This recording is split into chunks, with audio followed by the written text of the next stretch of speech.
şekilde geçmesi lazım.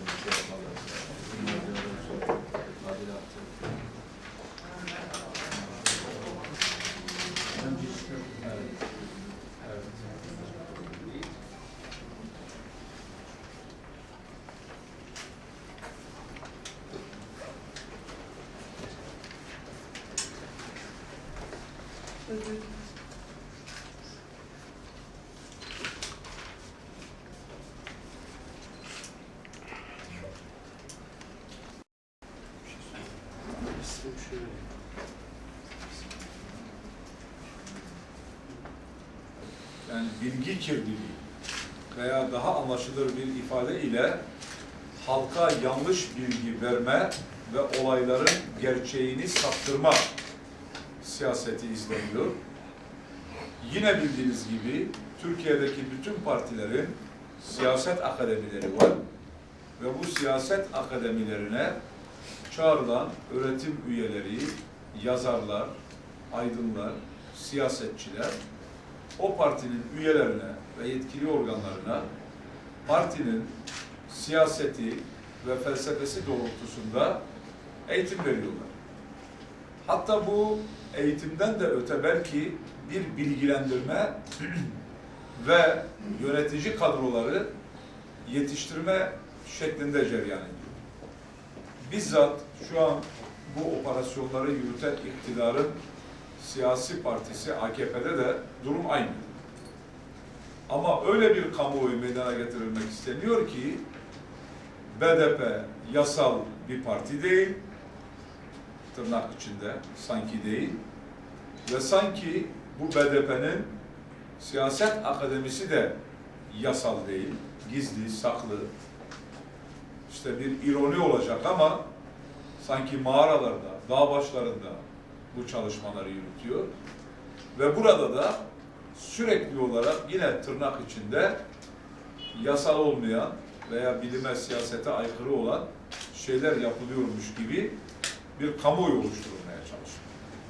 Halbuki işte şu an burada toplandığımız bu mekan da Diyarbakır şehrinin ortasında, yani halk tabiriyle göbeğinde, işte kapısı herkese açık, pencereleri de dışarıya açık, yapılan edilen de belli ve yürütülen bundan önceki çalışmalar ve tartışmalar da belli. Böyle bir siyasi çalışma.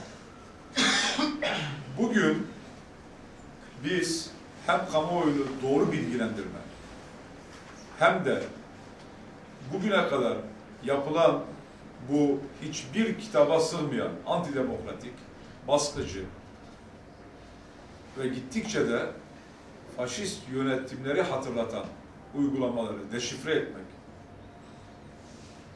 bunları halkımıza, bütün bir Türkiye halkına doğru bir şekilde anlatmak üzere buradayız. İkinci yaptığımız bir şey daha var.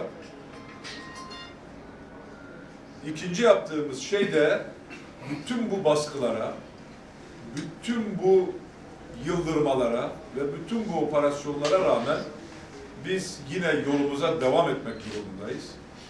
Doğru bildiğimizi yapmak durumundayız. Dimdik ayakta durarak yine bu çalışmalarımıza devam etmek durumundayız. Bunu da göstermek için buradayız. Bu bir siyasi meydan okumaysa bu bir siyasi meydan okumadır. Tankımız, topumuz, gücümüz çok güçlü. Finans kaynaklarımız olduğumuz için bu kadar meydan okuma durumunda değiliz. Sivil insanlarız. Sivil siyaset yapıyoruz. Legal alanda çalışıyoruz. Gücümüzü haklılığımızdan alıyoruz. Çünkü bizim talep ettiğimiz, anlattığımız, söylediğimiz kendi en meşru ve doğal haklarımızla ilgili taleplerdir.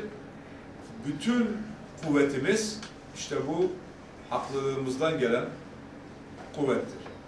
Bugün aynı saatlerde İstanbul, Ankara ve Diyarbakır'da siyaset akademilerinde bu derslerin devam ettiğini, yolumuza devam ettiğimizi göstermek üzere toplantılar düzenlendi.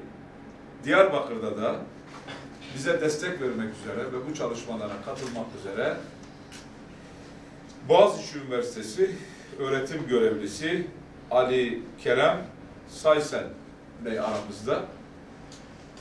Biraz sonra bir ders verecek ve bu çalışmalar bundan sonra da inşallah aynı şekilde devam edecek. Ben huzurlarınızda Sayın Hocamı sizlere bu dersi vermek üzere kürsüye davet ediyorum. Hepinize saygılar sunuyorum.